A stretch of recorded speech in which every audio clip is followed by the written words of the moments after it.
तो हम पढ़ना शुरू करते हैं और पहले क्वेश्चन की तरफ जाते हैं। ये हमारा फर्स्ट क्वेश्चन है 6.1 explain what do you understand by the term viscosity. आप विस्कोसिटी के बारे में क्या जानते हैं? विस्कोसिटी को सुन के आपके ज़हन में क्या आता है? तो हम लोगों ने सीखा था कि विस्कोसिटी क्या होती है, कि जब भी आपके पास कोई फ्लूइड होता है और वो फ्लो करने की कोशिश करता है तो उसके फ्लो के दौरान उसकी जो डिफरेंट लेयर्स होती हैं उनके दरमियान एक रेजिस्टिव इफेक्ट जनरेट हो जाता है जो डिफरेंट लेयर्स को एक दूसरे के ऊपर फ्लो करने से रोकता है। हमने उस इफेक्ट को विस्कोसिटी का नाम दिया था और इसकी बड़ी सादा सी और बड़ी फेमस एग्जांपल वही है कि अगर आपके पास दो ग्लास हो और एक ग्लास में आप पानी ले लें वाटर और दूसरे ग्लास में हनी शहद ले लें और उन दोनों ग्लास को एक साथ पोर करें, उंडेलें, तो आप ये देखेंगे कि वाटर बड़ी आसानी से फ्लो करते हुए आगे की तरफ चला जाता है। लेकिन जो हनी का फ्लो है वो उतना आसान नहीं होता, बल्कि वो बड़ा मुश्किल से फ्लो कर रहा होता है। तो जिसका फ्लो आसान होता है उसकी लेयर्स के दरमियान जो फ्रिक्शन होती है, जो रेजिस्टिव फोर्स होती है, वो कम होती है। हम कहते हैं कि उसकी विस्कोसिटी कम है। और जिसका फ्लो मुश्किल होता है उसकी लेयर्स के दरमियान जो रेजिस्टिव फोर्स होती है वो ज्यादा होती है और हम कहते हैं कि उसकी विस्कोसिटी ज्यादा है। तो फिर हम विस्कोसिटी को डिफाइन किस तरह से कर सकते हैं? It is the frictional effect, frictional effect between the different layers of a flowing fluid। जब भी कोई फ्लूइड फ्लो कर रहा होगा तो उस फ्लो करते हुए फ्लूइड की डिफरेंट लेयर्स के दरमियान जो फ्रिक्शनल इफेक्ट होगा हम उसे विस्कोसिटी का नाम देंगे। और फिर विस्कोसिटी को मेजर किस तरह से किया जा सकता है? तो हम लोगों ने सीखा था कि विस्कोसिटी को मेजर किया जाता है कोएफिशिएंट ऑफ विस्कोसिटी से। तो measure of viscosity is the coefficient of viscosity. और जो कोएफिशिएंट ऑफ विस्कोसिटी है हम इसको रिप्रेजेंट करते हैं ग्रीक लेटर ईटा के साथ। जितना कोएफिशिएंट ऑफ विस्कोसिटी की वैल्यू को ज्यादा देखेंगे हम लोग उतना ही हमारा फ्लूइड जो है वो ज्यादा नॉन विस्कस होगा, उसका फ्लो करना उतना ज्यादा मुश्किल होगा। तो हम लोग कोएफिशिएंट ऑफ विस्कोसिटी ईटा से अपनी विस्कोसिटी को मेजर कर सकते हैं। ये उसको क्वांटाइज करने के लिए इस्तेमाल होता है। और इसका अगर हम यूनिट की बात करें तो ये भी सप्लीमेंट्री इन्फॉर्मेशन आपको साथ में दोबारा से दे देते हैं कि हमने कहा था कि इसको डिफाइन करते हैं हम इसके यूनिट्स को हम लोग डिफाइन करते हैं स्टोक्स लॉ को देखते हुए। हमने पढ़ा था F is equal to 6 pi eta r v. और इसमें ये जो ईटा आपको नजर आ रहा है ये हमारे पास कोएफिशिएंट ऑफ विस्कोसिटी है। और कोएफिशिएंट ऑफ विस्कोसिटी फिर हमें यहाँ पे कुछ इस तरह से मिलेगा 6 पाई आर एंड वी। हमारे जो फैक्टर्स थे हमने ईटा को एक तरफ रहने दिया, बाकी सबको उठा के दूसरी तरफ ले गए। और फिर इन यूनिट्स को अगर हम लोग यहाँ पे सब्स्टिट्यूट करते हैं तो force is measured in terms of newton, 6 pi is constant, r is metre and speed is metre per second. तो अगर हम इन सबको इकट्ठा करेंगे तो ये हमारे पास कुछ ऐसा रिलेशन आ जाएगा, न्यूटन सेकंड ऊपर चला जाएगा एंड पर मीटर स्क्वायर। तो this is one of the units of coefficient of viscosity. तो हम अगर इसको पेपर में अटेम्प्ट करेंगे तो हम इसकी डेफिनेशन लिखेंगे, हम इसका सिंबल लिखेंगे और सिंबल लिखने के साथ हम इस तरह से इसका जो यूनिट है वो भी साथ में डिस्क्राइब कर देंगे। सेकंड क्वेश्चन की तरफ चलते हैं। हमारा जो सेकंड क्वेश्चन है what is meant by drag force. दो हिस्से हैं आपके इस क्वेश्चन के जो हमें नजर आ रहे हैं। What is meant by drag force और इसका अगला हिस्सा क्या है? What are the factors upon which drag force acting upon a small sphere of radius r moving down through a liquid depend. दो चीजें पूछ रहा है। सबसे पहले आपसे पूछ रहा है कि ड्रैग फोर्स क्या होती है। तो हम लोगों ने सीखा था कि जब भी कोई ऑब्जेक्ट किसी भी फ्लूइड में से मूव करता है तो वो फ्लूइड उसको उसकी मूवमेंट के अगेंस्ट उस पर एक रिटार्डिंग फोर्स लगाता है। उस रिटार्डिंग फोर्स को हम लोग ड्रैग फोर्स का नाम देते थे। तो हम इसको डिफाइन कर सकते हैं, हम यहाँ पे इसकी डेफिनेशन लिख सकते हैं। द फोर्स, और ये फोर्स कौन सी है? ये रिटार्डिंग फोर्स है, यानी ये आपकी मूवमेंट के अगेंस्ट है। The force experienced bye an object when it moves through a fluid। जब भी कोई ऑब्जेक्ट किसी फ्लूइड में से मूव करेगा तो वो जो फोर्स एक्सपीरियंस करेगा हम उस फोर्स को ड्रैग फोर्स का नाम देते हैं। और इस ड्रैग फोर्स को हम लोग कैलकुलेट किस तरह से करते हैं? हम इस ड्रैग फोर्स को कैलकुलेट करते हैं using Stokes law. Stokes law, Stokes law हमें क्या बताता है कि अभी कुछ देर पहले भी मैंने आपके सामने लिखा F is equal to 6 pi eta r and we.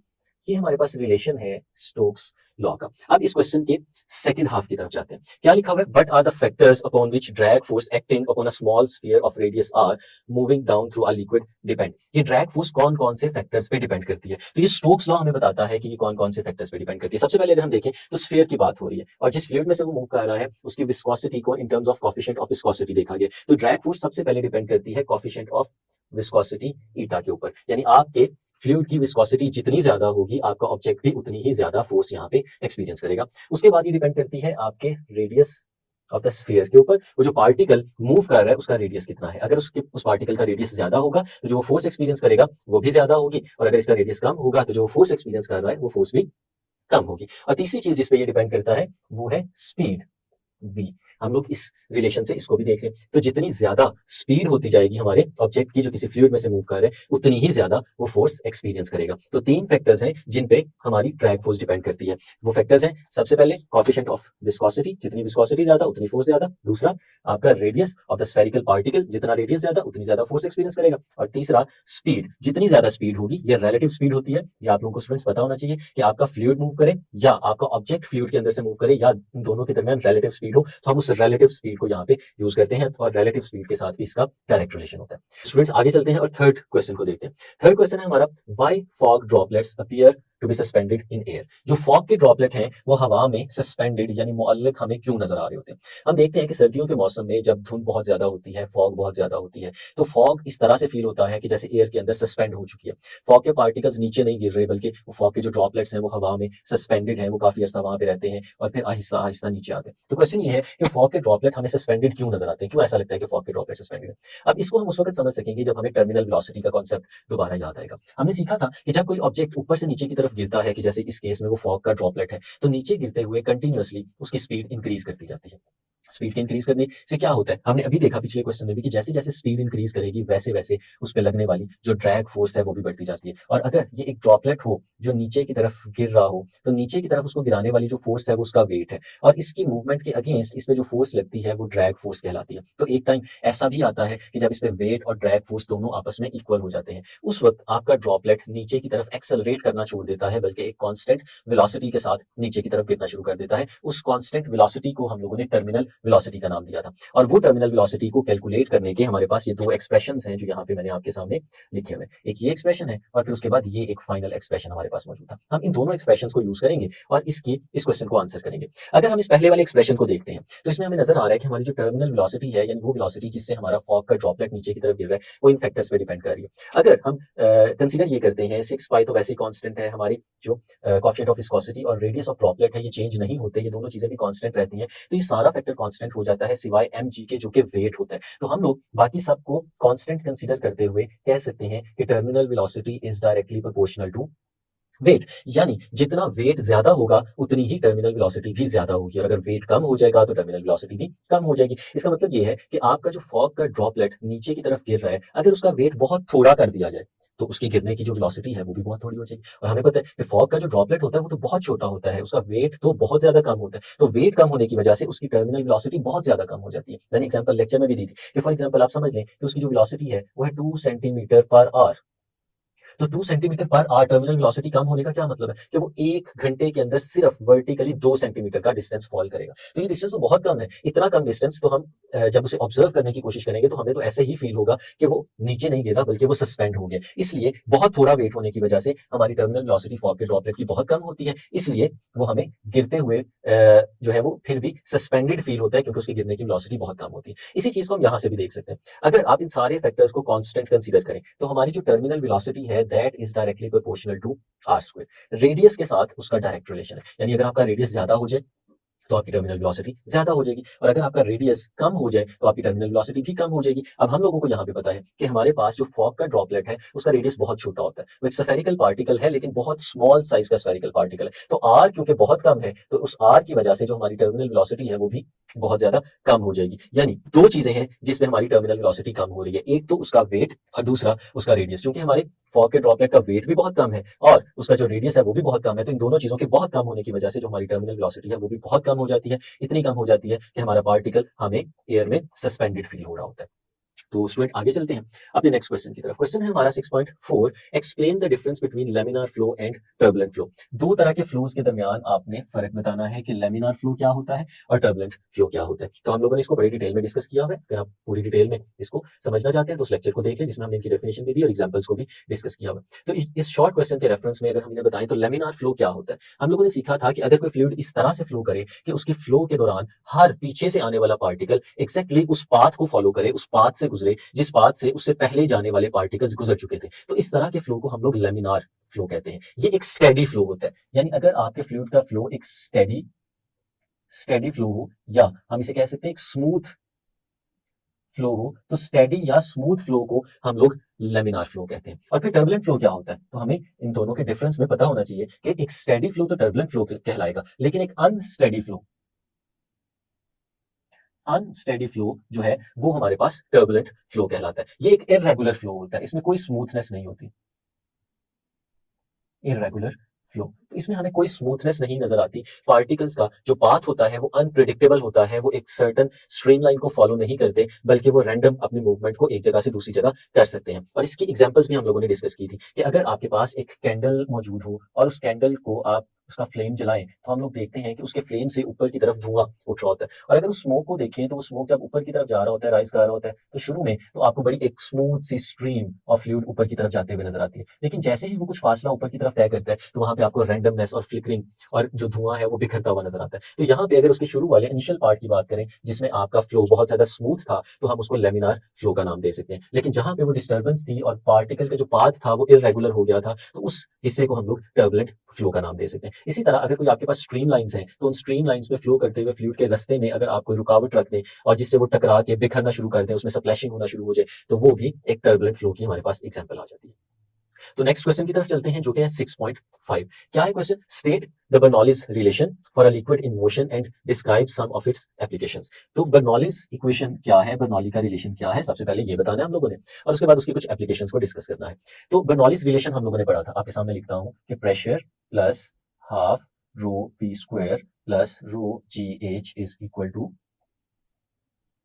Constant. हम लोगों ने इसकी स्टेटमेंट इस रिलेशन की डेरिवेशन के बाद जो थी वो लिखी थी। क्या थी स्टेटमेंट? हमें यहाँ पे तीन टर्म्स नजर आ रही है, एक टर्म है यहाँ पे प्रेशर और एक टर्म है आपके पास kinetic energy per unit volume, और ये है आपके पास potential energy per unit volume. एक दफा फिर आपको बता देते हैं कि ये जो आपके पास रिलेशन लिखा हुआ नजर आ रहा है हाफ रो वी स्क्वायर, अगर हम इस रिलेशन को थोड़ा सिंप्लीफाई करें, हमें पता है डेंसिटी लिखी है, डेंसिटी मैस ओवर वॉल्यूम के बराबर होती है और साथ में वी स्क्वायर। अगर हम इसको थोड़ा सा रीअरेंज करें तो हाफ एम वी स्क्वायर और इस वॉल्यूम को नीचे लिख दें, तो न्यूमरेटर में हम लोग देखते हैं कि हमारे पास काइनेटिक एनर्जी आ रही है, तो हम लोग इसकी जगह पे काइनेटिक एनर्जी लिख सकते हैं और नीचे हमारे पास आ जाएगा यहाँ पे वॉल्यूम। तो हम लोग इसको क्या कह सकते हैं कि ये जो रिलेशन हमें नजर आ रहा है ये है kinetic energy per unit volume. इसी तरह से अगर आप रो जी एच को भी देखें, तो रो जी एच को भी सिंप्लीफाइड फॉर्म में लिखने की जगह जब हम रो की जगह मैस ओवर वॉल्यूम लेंगे और साथ में जी और एच लिखेंगे, तो हम इसे इस तरह से भी लिख सकते हैं m g h divided by volume. तो जो एम जी एच है ये हमारे पास पोटेंशियल एनर्जी होती है और नीचे आ गया वॉल्यूम, तो ये potential energy per unit volume बन गया। तो ये दो फैक्टर्स हैं, इनको डिफाइन किस तरह से करते हैं मैंने बता दिया। तो अगर फिर इसकी स्टेटमेंट यहाँ पे लिखे तो हम लोग क्या कह सकते हैं?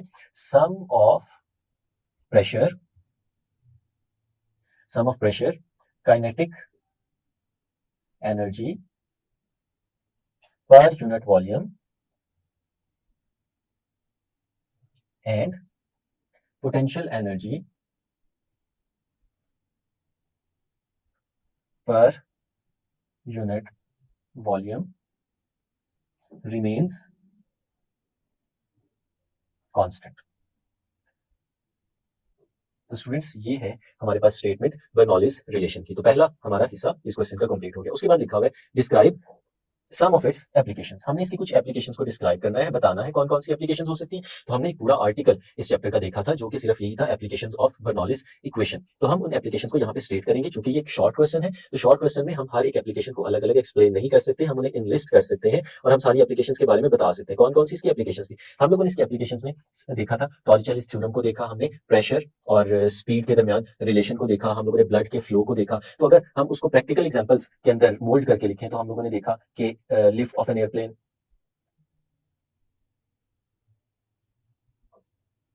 एक एरोप्लेन के अंदर किस तरह से लिफ्ट प्रोड्यूस कराई जाती है, वो बर्नौलीज इक्वेशन से हम लोगों ने ड्राइव किया। इसी तरह से स्विंग कैसे प्रोड्यूस की जाती है, स्विंग इन टेनिस बॉल, एक टेनिस बॉल अगर हमारे पास मौजूद हो तो उसमें हम स्विंग किस तरह से प्रोड्यूस करवा सकते हैं। इसी तरह ब्लड फ्लो को मेजर किस तरह से किया जा सकता है,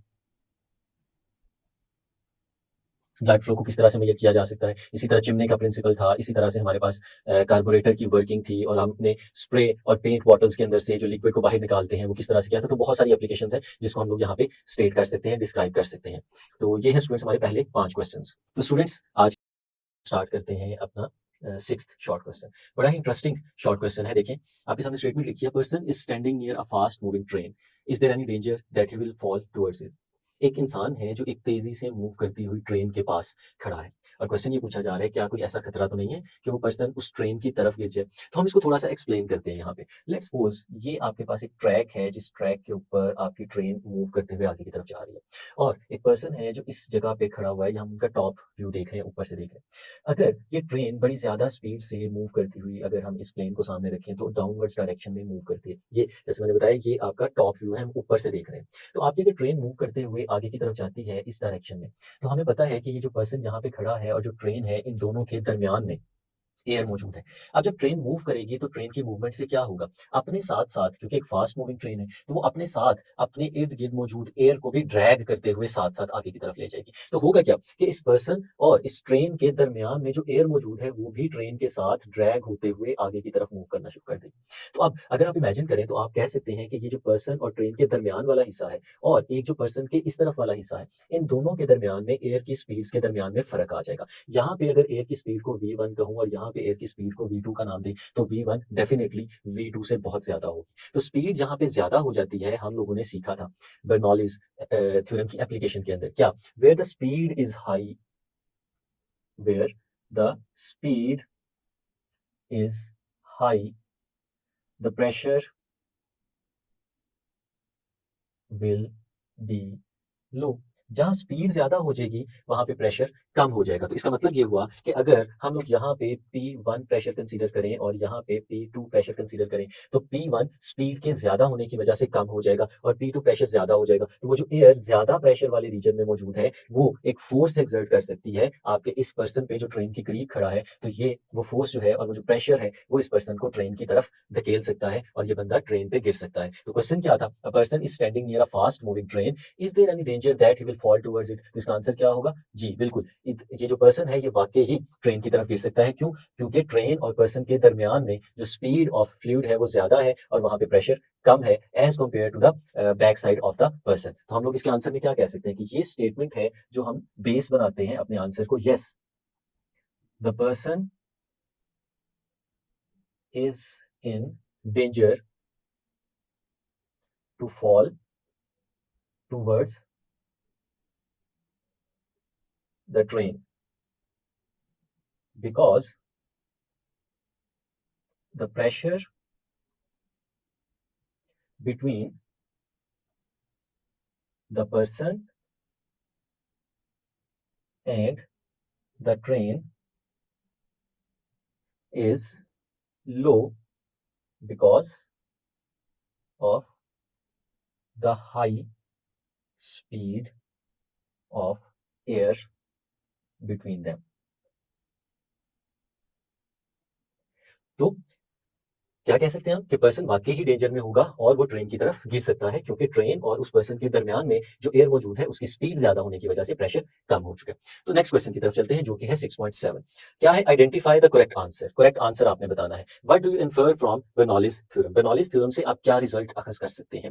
where the speed of the fluid is high the pressure will be low. जहां स्पीड ज्यादा होती है वहां प्रेशर कम होता है, ये पहली स्टेटमेंट है। तो हम लोगों ने अभी देखा कि where the speed is high the pressure will be low, तो अपेरेंटली पहली स्टेटमेंट तो हमें ठीक नजर आ रही है, तो हम कह सकते हैं कि ये स्टेटमेंट बिल्कुल ठीक है। सेकंड स्टेटमेंट को भी देख लेते हैं।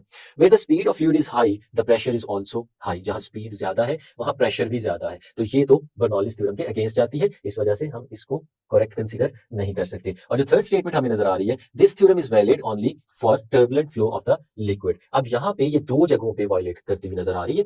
एक तो लिखा हुआ है टर्बुलेंट फ्लो के लिए, तो पहली चीज कि हम बर्नौलीज इक्वेशन को सिर्फ अप्लाई उस वक्त करते हैं जब हमारा फ्लो स्ट्रीमलाइन या लेमिनार होता है, टर्बुलेंट फ्लो पे तो अप्लाई नहीं होती। और दूसरा लिक्विड, लिक्विड नहीं, हम इसको हर फ्लूइड के लिए अप्लाई कर सकते हैं। तो इसका मतलब है कि ये वाली स्टेटमेंट भी इनकरेक्ट है। तो हमारी सिर्फ एक स्टेटमेंट यहाँ पे करेक्ट हुई, वो कौन सी थी, where the speed of the fluid is high the pressure will be low. तो ये आपको एमसीक्यूज के लिए भी पता होना चाहिए।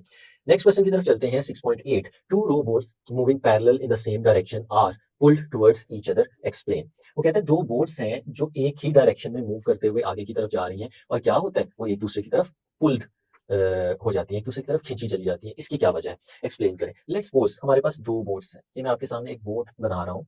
ये एक बोट है और इसके पैरेलल ही कुछ और फासले पे एक और बोट भी मौजूद है।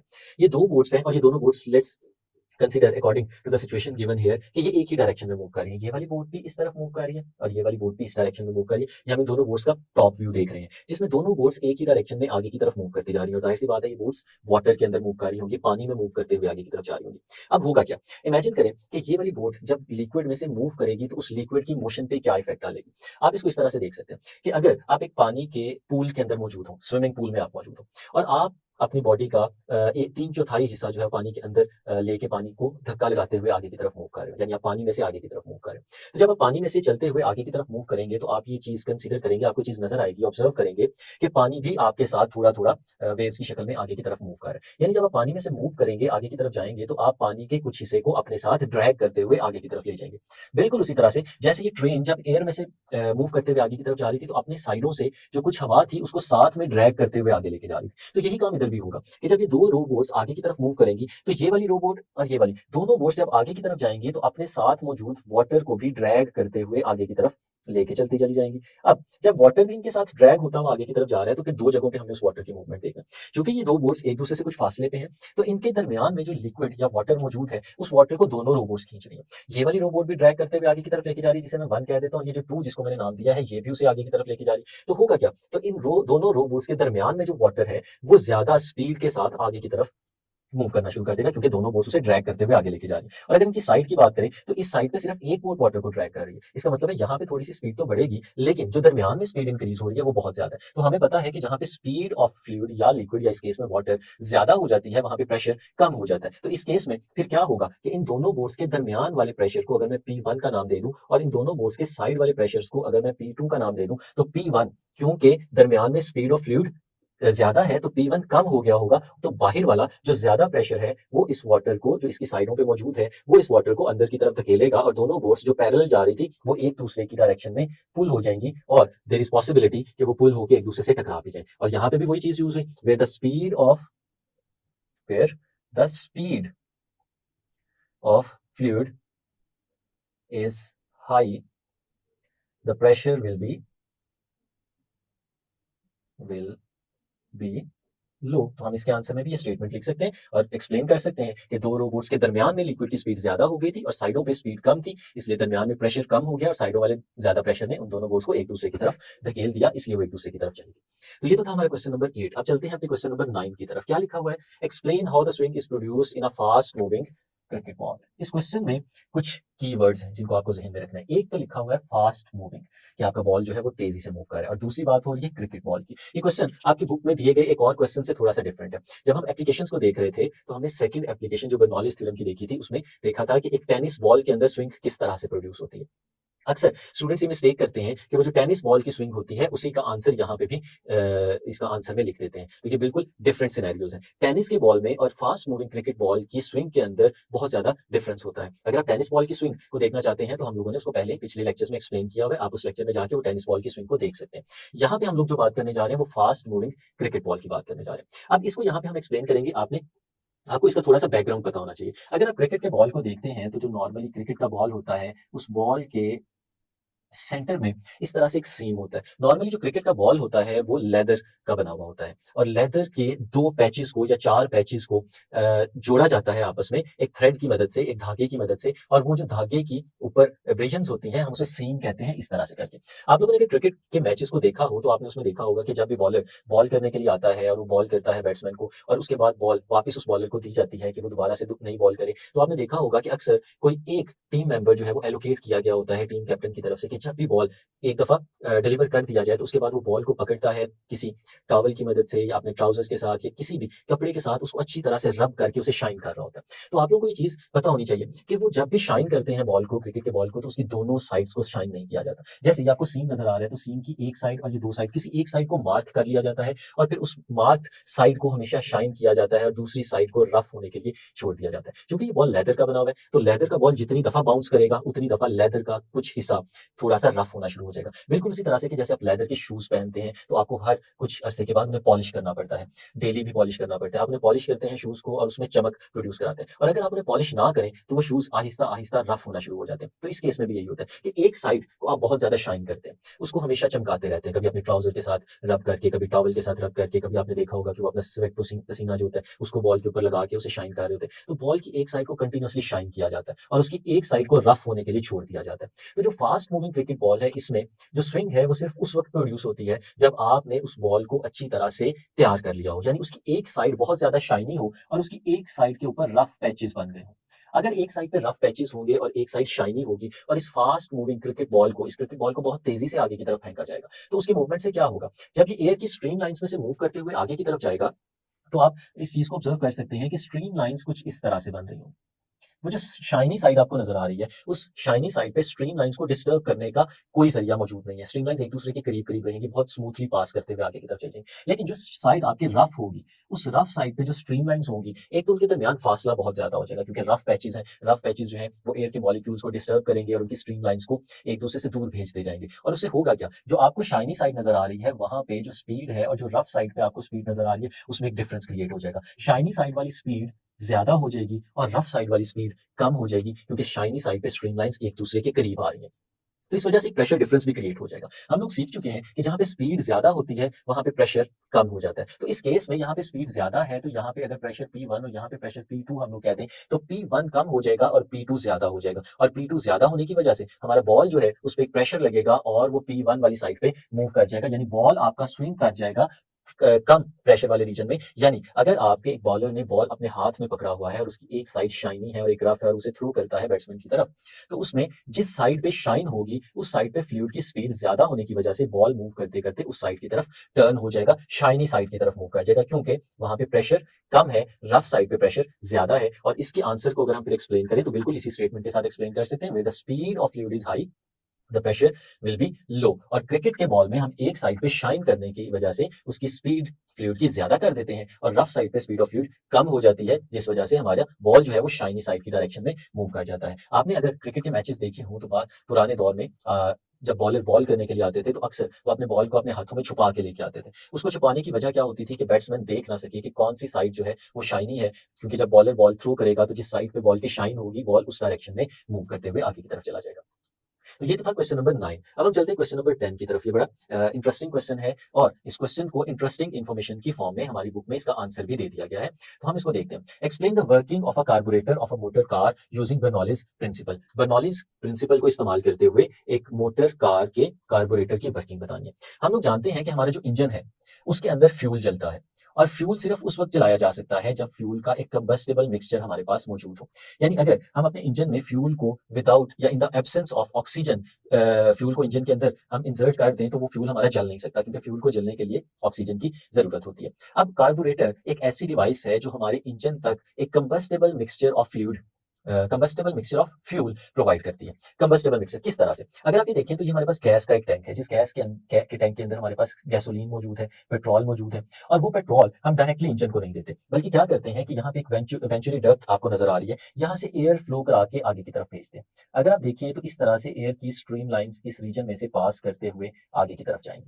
तो आप ये चीज ऑब्जर्व कर सकते हैं कि जो सेंट्रल नैरो पार्ट हमें नजर आ रहा है, इस नैरो पार्ट के अंदर जो स्ट्रीम लाइंस हैं उनके दरमियान फासला कम हो चुका है, और स्ट्रीम लाइंस के दरमियान फासला कम होने का मतलब ये होता है कि यहाँ पे फ्लूइड की स्पीड ज्यादा हो गई है। तो जब यहाँ पे फ्लूइड स्पीड ज्यादा हो जाएगी तो प्रेशर यहाँ पे कम हो जाएगा, और ये जो टैंक आपको नजर आ रहा है अगर इसके अंदर मौजूद प्रेशर को हम लोग P2 का नाम दे दें तो यहाँ पे प्रेशर ज्यादा हो जाएगा। तो जब एयर यहाँ से मूव करते हुए नीचे मौजूद इंजन की तरफ जा रही होगी, तो चूंकि इस रीजन में हमने क्रॉस सेक्शनल एरिया को कम कर दिया हुआ है, तो यहाँ पे प्रेशर कम होने की वजह से जो गैस के यहाँ पे वेपर्स मौजूद हैं वो इस हायर प्रेशर रीजन से इस लोअर प्रेशर रीजन की तरफ ट्रेवल करना शुरू कर देंगे और इधर एयर के अंदर मिक्स होंगे, और जब हमारे इंजन तक पहुंचेगी तो वो खाली एयर नहीं होगी बल्कि उसके अंदर इस गैस के वेपर्स भी मौजूद होंगे, यानी इंजन में एयर और फ्यूल का एक कंबस्टेबल मिक्सचर होगा जो पहुंच रहा होगा और जिसको हम लोग कंबस्शन के लिए इंजन को ऑपरेट करवाने के लिए जला सकते हैं।